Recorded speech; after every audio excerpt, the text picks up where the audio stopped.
ఇవాళ వచ్చేసి పెసరపప్పు పాయసం చూపిస్తానండి. దానికి కావాల్సిన ఇంగ్రీడియంట్స్: పెసరపప్పు ఈ కప్పుతో 1 కప్పు తీసుకున్నానండి, బెల్లము 1 కప్పు తీసుకున్నానండి, బాదాము కిస్మిస్ ఒక 7-8 ఇలా సన్నగా కట్ చేసి పెట్టుకున్నాను, నెయ్యి. ఇప్పుడు తయారు చేసే విధానం అండి. ముప్పించి గిన్నె పెట్టుకోవాలి, స్పూన్ నెయ్యి వేసుకోవాలి, పెసరపప్పు 2 సార్లు కడుక్కున్నది కదా, ఇది నెయ్యిలో వేయించుకోవాలన్నమాట. ఇలా నెయ్యిలో వేయించుకోవాలి దూరగా.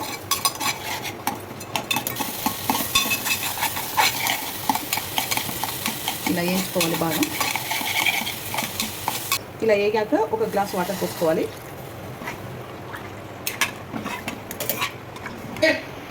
అండి పప్పు ఉడికిపోయింది, దీంట్లో ఇప్పుడు బెల్లం వేసేసుకుంటున్నాను.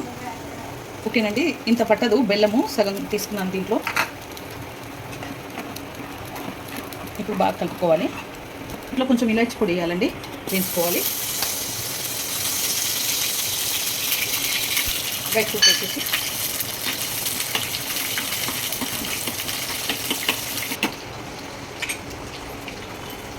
ఇప్పుడు దీంట్లో పాయసం వేసేసేయాలి.